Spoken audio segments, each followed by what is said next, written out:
이데일리온 라이브 시간으로 이어가 보겠습니다. 오늘도 이데일리온 라이브가 진행되는 동안에요. 여러분들이 갖고 있는 시장에 대한 궁금증, 그 해답을 함께 찾아가는 시간으로 이어가 보겠습니다.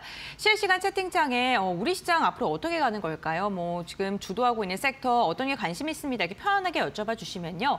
오늘 함께하는 파트너와 함께 그에 대한 답을 찾는 시간으로 진행을 해보겠습니다. 먼저 인사 나누겠습니다. 이데일리온의 김태훈 파트너 함께합니다. 안녕하세요. 안녕하세요. 네, 반갑습니다. 먼저 시장 이야기부터 해봐야 될 것 같은데요. 우선 지난주였죠. 미국 증시는 휴장에 들어갔고 그 쉬는 동안에도 미국 안에서는 또 여러 가지 이야기가 나왔더라고요. 네. 어떤 부분 체크해보면 좋을까요? 말 그대로 이제 트럼프 대통령하고 이 제롬 파월 연준 의장하고 네. 서로 말들이 달라서 맞습니다. 이 둘이 이제 이 연준 의장을 사임시키겠다 이런 말까지 나오는데요. 이게 우리나라로 따지면 대통령이 중앙은행장이 한국은행장을 해임하겠다고 하는 겁니다. 그게 정부의 경제정책을 보조해주지 못해서 그렇다는 건데요. 그런데 기본적으로 중앙은행은 인플레이션 파이터와 고용 이 두 가지를 가장 큰 정책 목표로 가져갑니다. 이게 정부의 경제를 운영하는 정부와 좀 다른 차이점인데요. 그러다 보니 미국 내에서도 임기가 보장된 연준 의장을 해임하겠다는 말을 그러니까 트럼프 대통령이 직접 이렇게 말을 하는 게 과연 옳으냐 하는 말들이 나오고 있습니다. 그만큼 미국이 지금 엉망진창인 상황인데요. 그러다 보니 미국과 이 통상협정을 해야 하는 우리나라도 참 어려운 입장에 처한 것 같습니다.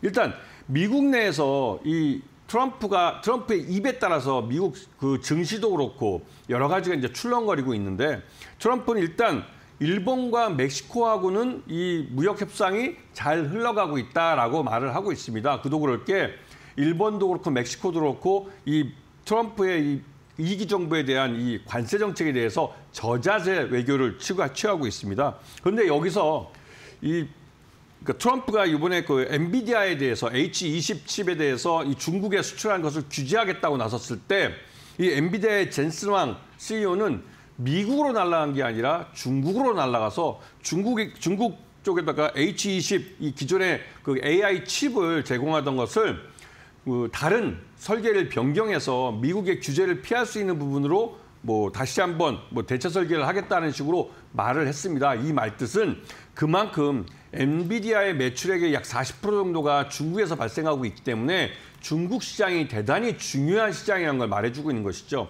당장 미국에서 반도체 쪽 규제를 하면서 이 엔비디아는 약 7조 원 규모의 재고를, 즉 H20 그러니까 AI 칩을 그러니까 중국으로 수출하는 데 있어서 이게 고스란히 재고로 쌓이게 됐습니다. 그 7조 원에 대한 부분을 장기간에 걸쳐서 상각을 해야 되는데요. 그런 부분 때문에 엔비디아가 좀 곤란한 입장에 처하게 됐죠. 그래서 미국 내 증시에서 반도체 종목들이 대부분 다 하락하는 모습을 보였습니다. 하지만 미국 내에서 이런 시장에서도 이 관세랑 좀 한 발 떨어져 있는 그런 그 바이오 쪽이나 바이오 신약 개발하는 쪽에서는 좀 좋은 소식이 있는데요. 일라이릴리가 경구용 비만 치료제에 대한 임상 실험을 좋은 결과를 가져왔고 이 소식이 시장에 알려지면서 주가가 크게 올랐습니다. 이 말뜻은 이런 관세 갖고 시장이 매우 혼란되고 하는 때에도 다른 살아날 구멍이 있다는 말이죠. 이런 부분을 잘 보셔야 될 것 같고요. 그리고 우리한테도 되게 중요한 건데요. 이 보잉이 항공기를 중국에서 수출하기로 하고 비행기를 다 만들어서 중국까지 배달을 해줬는데 중국에서 이거를 수령하기를 거부했습니다. 그래서 다시 반품하다시피 해서 미국으로 다시 날아왔는데요. 이게 보잉에게는 굉장히 큰 타격입니다. 잔금을 못 받게 됐다는 게 보잉으로서는 지금 굉장히 어려운 처지에 더 큰 타격이 되고 있는 것이고 테슬라나 애플이 중국 시장 내에서 굉장히 어려움을 얻고 있는데 이것도 중국이 스스로가 이제 비관세 장벽을 높이면서 이 애플이나 테슬라 같은 미국 기업들이 중국 시장에 접근하는 것을 제한한 것입니다. 이러다 보니 테슬라나 애플이 갖고 있던 그 시장을 삼성전자나 우리나라 현대차가 어느 정도 받아갈 수 있는 기회가 생긴 것이죠. 즉 미국 기업들에게 어려운 사정이 우리 한국 기업들에게는 하나의 기회가 될 수 있다는 부분을 한번 기억하시면서 이 시장을 잘 보셔야 되고 마지막으로 유럽 중앙은행 ECB가 기준금리를 인하했습니다. 그것도 연 2.25로 6회 연속 계속 인하하면서 유럽 시장이 그나마도 우리 한국 기업들에게는 숨통을 뜰 수 있는 그런 기회가 주어지고 있기 때문에 미국 시장에서 관세 전쟁 때문에 너무나 힘들다고 생각되지만 거기서 솟아날 구멍이 있다는 부분을 분명히 기억하셔야 됩니다. 네, 알겠습니다. 우리 시장은 오늘 좀 눈치를 보는 모습입니다. 유가증권시장 보합권가까지 다시금 내려갔고 코스닥도 0.1%가량 소폭의 하락세를 보이고 있는데 그렇다면 우리 시장도 뭐 SK하이닉스의 실적 발표 이번 주에 있기도 하고요. 미국과의 무역 협상에 대한 것도 많은 분들이 주목하고 계실 것 같습니다. 빅 이벤트가 많은데 어떠한 부분 주목하면 좋을까요? 네, 역시나 이제 미국과의 그 협상이죠. 네. 일본은 이번에 통상 관련된 그 장관급이죠. 보내가지고 네. 협상을 했는데 굉장히 저자세를 취했습니다. 그래서 미국산 농산물을 더 수입해주겠다 이런 식으로 얘기들이 나오고 있고 우리도 미국에게 트럼프에게 뭔가 좀 내줄 게 있을 것 같은데요. 뭐 혹시나 또 이게 뭐 30개월 이상 쇠고기를 수입한다든가 아니면 미국산 캘러스 쌀을 더 수입해 준다든가 이런 쪽으로 얘기가 나올 수 있는데 그 정도 수준은 그래도 우리가 받아들일 수 있는 내용입니다. 그 이상을 양보했을 때 반도체나 자동차 분야에서 특히 양보가 있을 경우에는 우리도 굉장히 경제적 큰 타격을 받을 수 있기 때문에 이런 부분을 잘 주시해서 보셔야 될 것 같고요. 원달러 환율이 1,410원에서 20원 사이를 계속 왔다 갔다 하고 있습니다. 그나마 여기서 더 떨어지지도 않고 더 올라가지도 않고 있는 것은 나름대로 이 외환 당국에서 시장 개입을 통해서 막고 있는 게 아닐까라는 생각이 좀 들기도 합니다. 자, 그리고 좀 전에 말씀드렸던 우리의 통상 당국에 있는 그 최상목 경제부총리와 안덕근 산업통상부 장관이 미국에 날아갑니다. 그래서 G20 회의에 참여하면서 통상 협상을 한다고 그러는데요. 이때 이제 알래스카 프로젝트에 대해서 얘기가 나올 것 같습니다. 일본 기업도 하다못해 이제 일본 기업도 이제 참여를 하겠다는 식으로 발언들이 나오고 있고 여기에 또 우리 한국 기업도 참여할 가능성이 있습니다. 미국 기업들은 경제성이 없다고 발을 뺐지만 우리로서는 다른 통상 부분에서 양보를 얻기 위해서 울며 겨자 먹기로 참여할 수밖에 없는 그런 억울한 사정도 있을 수도 있겠죠. 그래서 이런 알래스카 관련된 종목들도 한번 보셔야 될 것 같고요. 그리고 미국이 대중국 규제를 하면서 해운업과 조선업에 대한 규제를 지난주에 발표를 했습니다. 이게 중국이 굉장히 반발하는 내용인데요. 그런데 이 내용을 보게 되면 해운업도 그렇고 조선업도 그렇고 우리가 중국과 치열하게 경쟁하고 있는 분야입니다. 이건 여담이지만 한진해운이 태평양 노선을 세계 1위를 하고 있을 때 갑자기 한진해운이 파산을 했습니다. 파산을 하고 나서 그 태평양 노선을 중국 해운사들이 고스란히 뺏어갔죠. 그리고 그 이후에 HMM이 탄생하면서 이 노선에 대해서 우리 한국 해운사들이 조금씩 시장을 넓혀가고 있습니다. 그런데 이러한 분야에서 이번에 중국을 견제하면서 우리 한국 기업들에게도 기회가 생긴 것이죠. 이러한 부분을 잘 보셔야 될 것 같고요. 지금 전반적으로 우리 시장은 대선 공약이라는 것 때문에 이 대선 공약에 언급된 그런 테마들이 돌아가면서 순환매를 보이고 있습니다. 대표적으로 뭐 AI 홈케어나 K방산, K원전, K콘텐츠, K바이오, K일자리, 수도 이전 테마주까지 이런 대선에서 언급된 내용들을 관련된 종목 찾기를 우리 투자자들은 하고 있습니다. 이거는 예전에도 조기 대선 했을 때 똑같이 반복됐던 상황이고 투자자들의 학습 효과가 되어 있는 것이기 때문에 나타나는 현상입니다. 그렇기 때문에 이런 테마주도 한번 공부해 보시고 이 중에서 실적이 괜찮은 종목들이 있어요. 그런 종목들을 중심으로 포트폴리오를 짜신다면 충분히 좋은 실적을, 이번 수익을 낼 수 있고 여러분들 중에 지난번에도 제가 지난주에 계속 말씀을 드렸지만 초보 투자자분들은 어렵다. 이런 테마주가 순환매가 빠르게 움직여서 난 도저히 못 쫓아가겠다 하면 그냥 창투사를 사시면 됩니다. 어차피 창투사가 이 일자리 관련된 또 벤처기업 육성이나 이런 데 관련된 이런 펀드들을 운영하면서 그걸 통해서 돈을 벌고 있는 기업들이기 때문에 오늘도 창투사들이 대거 오르는 모습을 보셨을 겁니다.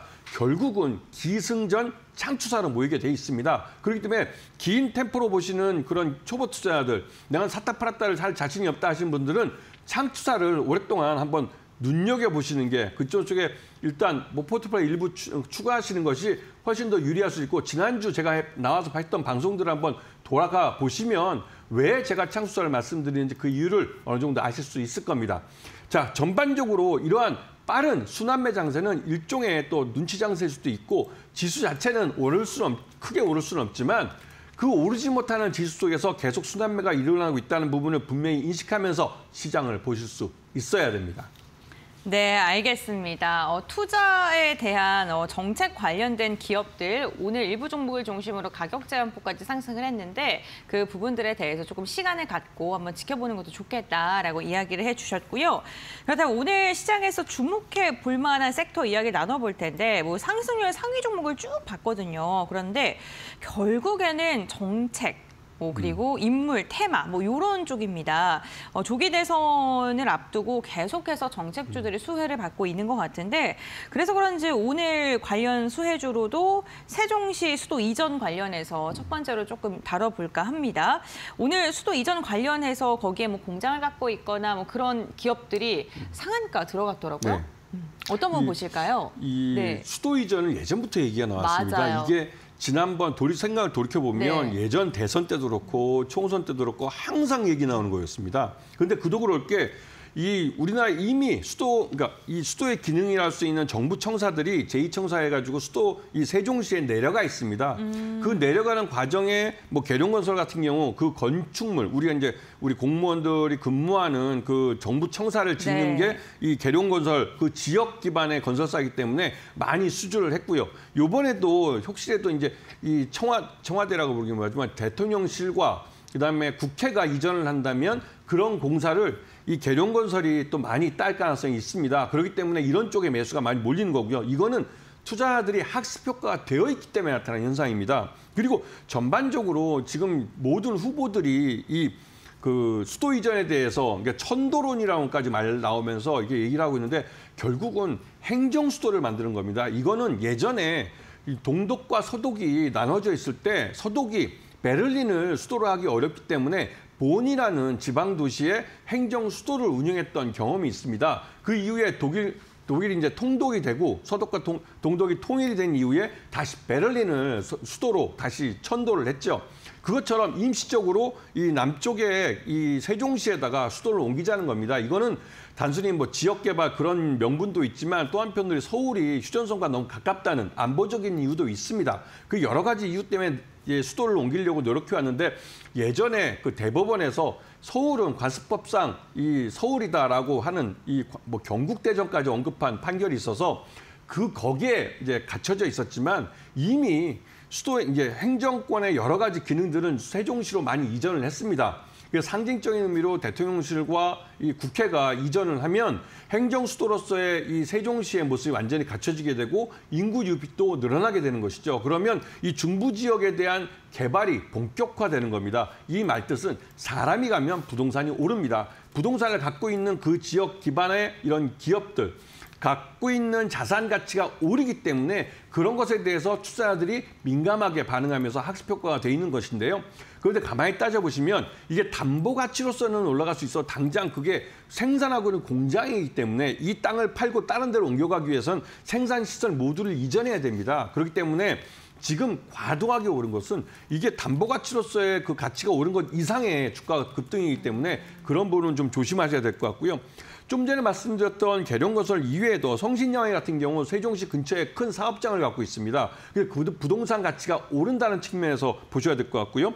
유라테크도 역시나 본점 소재지가 이 세종시 근처입니다. 그러다 보니 유라테크는 본점뿐만 아니라 공장도 근처라 부동산 가치 상승이 항상 예전부터 예상이 되고 있었죠. 그리고 대주산업 같은 경우도 충북 진천에 본사가 있는 농축산 기업인데 인구 유입이 많아지면 이 농축산 수요가 늘어나게 됩니다. 그런 면에서 대주산업은 자기 사업에서 수입이 늘어날 수도 있고 또 한편으로 그 말 그대로 청주와 연결돼서 이 세종시와 청주 이 사이에 이 개발 수익을 또 가져갈 수도 있는 그런 기업으로 알려져 있어서 전체적으로 이 세종시 수도 이전은 그 지역 개발과 또 이러한 그 인구 유입에 따른 이 지역의 경제성이 올라가는 것에 대해서 부동산 가치가 올라간다는 측면, 이런 면 때문에 그 지역 소재의 이 기업들의 가치가 올라간다고 보고 학습 효과가 되어 있는 투자들의 묻지마 매수가 유입되고 있는 것입니다. 그렇기 때문에 지금 장대양봉으로 이전 저점보다 한 100%, 200% 올라간 종목들은 조심할 타임이 된 것이죠. 알겠습니다. 세동시 수도 이전 대선 정책과 관련된 수혜주를 오늘 첫 번째로 이야기를 해주셨는데요. 저희가 대선 정책에 대해서 첫 번째 수혜주를 언급하자마자 이제 시청자분들도 많은 관심을 갖고 여러 종목을 좀 말씀을 해주셨습니다. 그만큼 최근 시장에서 주목받는 게 대선과 관련된 그런 이슈를 안고 있는 종목들이 아닐까 싶은데요. 다만 12발행이나 이런 걸로 인해서 급락하는 종목들도 있는 것처럼 급등락은 좀 유의해 주셔야 된다는 점 기억해 주시면 좋겠습니다. 이어서 두 번째 섹터 이야기 나눠보겠습니다.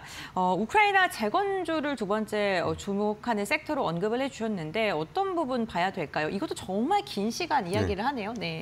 트럼프가 자기가 집권을 하면 20개월면 24시간 내에 전쟁을 끝낸다고 했습니다. 그런데 지금 대통령이 되고 나서 3개월이 지났는데 그러니까요. 여전히 포성이 울리고 있죠.